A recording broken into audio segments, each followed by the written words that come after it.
On the coldest Christmas Eve the valley had seen in years. The wind howled across the snow-covered pines like a wounded animal searching for shelter, and inside the old log cabin at the ridge, single father Ethan Hale tightened his daughter's blanket near the hearth, trying to pretend the world outside was not a place full of hunger, sorrow, and forgotten souls. Since losing his wife 3 winters earlier, he had fought each day with the quiet desperation of a man who had already tasted too much grief for a lifetime. He worked the ranch alone, mended fences alone, cooked meals and braided his little girl's hair alone. And though he smiled whenever Lily laughed, his heart had carved a silent grave of loneliness he refused to admit existed. But that night, as snow hammered the windows and the lantern flickered like a timid heartbeat, a sound broke through the storm, soft, uneven footsteps crunching outside the door. Ethan stiffened, instinct honed by hardship, and reached for the worn rifle near the table. Lily, curious and innocent, peeked through the window and gasped. "Papa, there's someone out there!" Ethan's pulse quickened. Visitors didn't come this deep into the mountains. Not in the storm, not at night, and never on Christmas Eve when he pulled open the door. Icy wind exploded inside, but the sight before him froze him more than the cold ever could. A young woman stood barefoot in the snow, her hair wet with frost, her tattered dress clinging to her thin frame like rags barely holding together. Her lips trembled not just from the cold, but from unspeakable fear and exhaustion. In her hand she held a small woven bag, the only color in her bleak appearance, and inside her eyes lived a desperation so deep Ethan felt it like a hand reaching directly into his chest. Lily ran to the doorway, her tiny braids bouncing. "Papa, she's freezing!" And indeed she was. Her hands were red, her cheeks pale, her legs shaking. Snow had swallowed her footprints as fast as she made them, as if the storm wanted to erase her from existence before she could speak her truth. Ethan lowered his rifle slowly. "Miss, where on earth did you come from?" Her lips parted, but no sound came, until finally, with a voice cracked by cold and fear, she whispered, I didn't know where else to go, please. I just need a place to get warm. Just for a moment." Ethan's heart twisted.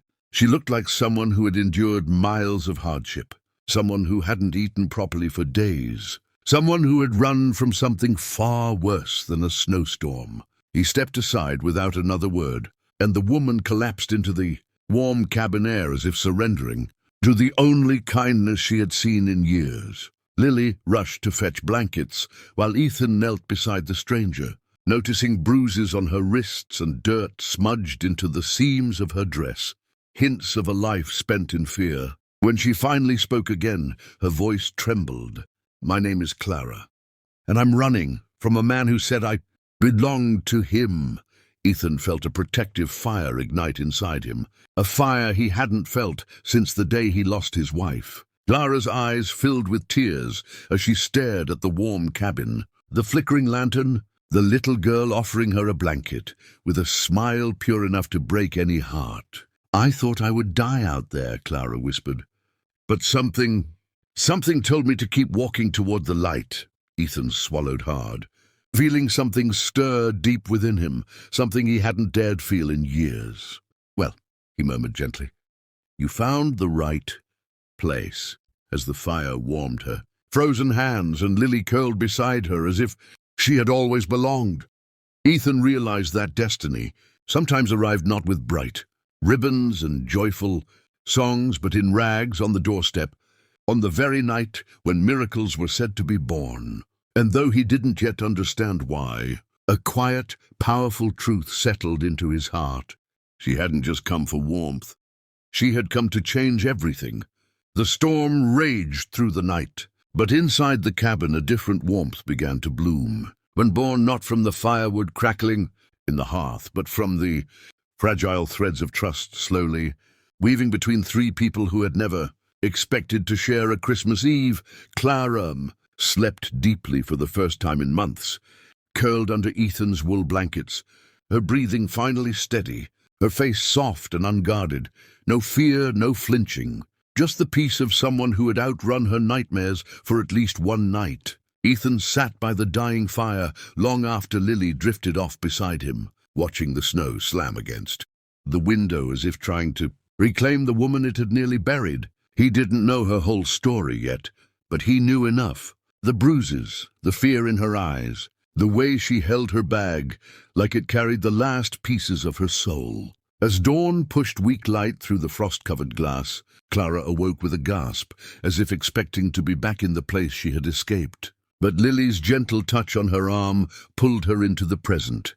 "You're safe here," the little girl said softly. And Clara's eyes filled with tears she had held back for far too long. Over breakfast, simple bread and broth, Clara finally opened the door to her past. She spoke of the man who claimed ownership over her, how he had taken everything from her since she was a girl, how she worked his land, survived his cruelty, and finally found the courage to run when she learned he planned to sell her like property. Ethan listened with a slow, burning fury, hands clenched around the wooden table. No one deserved the life she had endured. No one deserved to live in fear, and as she spoke, he felt a vow forming in the quiet chambers of his heart. No one would ever hurt her again. Clara apologized repeatedly, apologized for arriving without warning, for eating their food, for taking their warmth. But Lily hugged her waist and said, "Christmas is for helping people. Mama would have helped you too." Clara broke then, sobbing as she held the child who offered her a love she had not felt in years. But as the day unfolded, an unexpected harmony settled into the cabin. Clara helped knead dough with Lily, her thin fingers clumsy but determined. She fixed a broken coat button for Ethan. She swept snow from the porch, even though her breath came in cold puffs. Ethan found himself watching her, watching the small smile she tried to hide, watching how she flinched whenever the wind roared, watching how she looked at Lily as if absorbing the warmth of a real home for the first time. When evening came, Lily placed a handmade star on the little pine tree they kept inside every Christmas.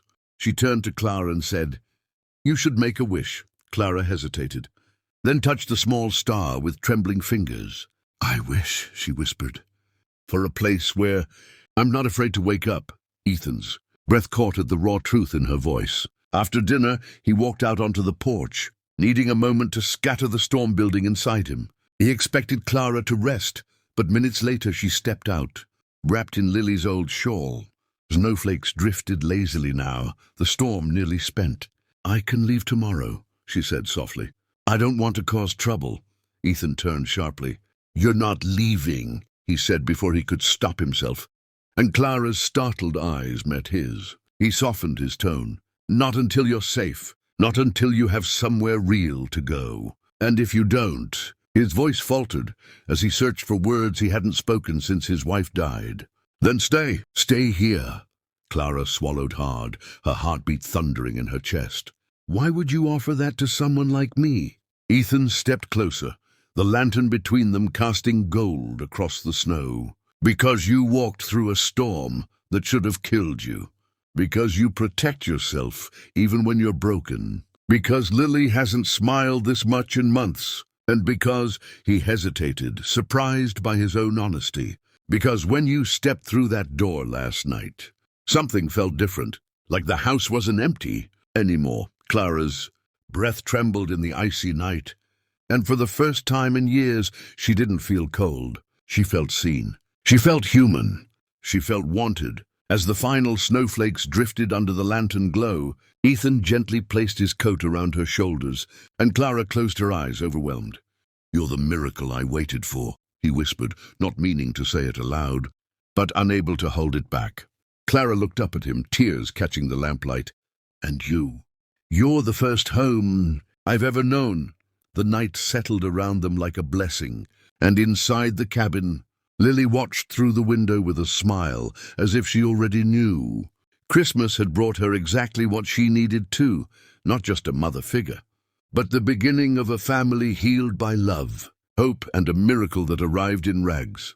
The days that followed were quieter, softer, as if winter itself had decided to grant the small cabin a rare mercy, and in that fragile peace, Clara slowly began to rediscover the pieces of herself she thought had died long ago.